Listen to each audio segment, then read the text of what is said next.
Also looking at Bristol Myers, shares higher after reporting a stronger than expected Q2. So, Rod, you own this one? I do. And look, this one has not been a good purchase for a long time. It's finally kind of rebounding. And the reason is because they've actually taken expectations for earnings and moved them higher. They've got a product pipeline that's going to be good for the next few years, strong dividend.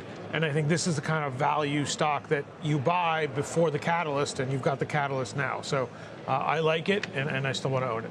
All right, moving on. By the way, Bristol Myers shares up just about 8.5%. Abbive, it also hit a new record high today following earnings, and Goldman, it also raised the price target on Abbive to 200. Jim, you own this one? I own it. It's been a great stock. I think it will continue to be a great stock, Frank. The rise to 200 is not a very heavy lift from 185 at all. I think it'll get there and go past. I mean, it trades at 15 times next year's earnings, and it's really solved the problem that was vexing it for a few years of what happens after Humira rolls off of patent protection. And the answer is they replace it with Skyrizi and Rinvoq. And those two products together are probably going to get close to $20 billion in annual sales next year. On top of that, you've got, as I said, a forgiving valuation, a dividend of 3.3%. They've made some key acquisitions in neurology that should add to earnings going forward. What's not to like? All right, so bullish on AbbVie, shares up 1.75%. Sarat, come over to you. What's your take when it comes to healthcare? One day this week, best performing sector. We've seen some moves in healthcare, but a laggard so far year to date. Complete laggard. I mean, unless you are in medical devices and some of the others that have done well, big pharma, other than Lilly and Novo, taken for dead, right? I mean, you're not getting any credibility for any of the pipelines.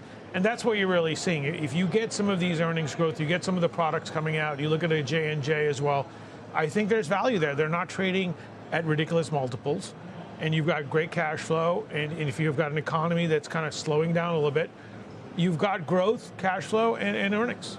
How much of the laggard status of it do you think is the fact that it's not a cyclical, it's not really going to move on the idea of rate cuts? There is regulation, at least with this administration, when it comes to drug prices. Do you think that's what's weighing on it?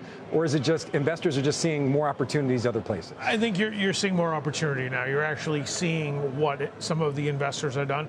And really, you had true value players in there. You didn't have anyone growth at reasonable price or even growth investors. And if you see some of that coming back, then I think these stocks could do well. All right, one of the big earnings movers this week, Tesla, reiterated at overweight at Morgan Stanley. Brenda, you own this one. Sure. So, yesterday we had a disappointing quarter from Tesla. Signs certainly that there are competitors out there that are lowering price. That's putting some pressure on Tesla as well. But I still think are seeing positive trends where 2/3 of people who bought Teslas last quarter were new to Tesla. And I think they are positioning themselves well within the industry. It's going through a bump in the road, I would say, in the U.S. because we just don't have as much infrastructure as we need. So I think there's not as much of a push on the consumer side to adopt more broadly. But I think that is coming. And when it does happen, I think Tesla is going to be there and have the product. They have a new lower price vehicle coming out next year. There are some growth drivers there that I think are going to be important in the future. So we're sticking with it. Tough week for Tesla. Shares down 8% week to date, down fractionally right now.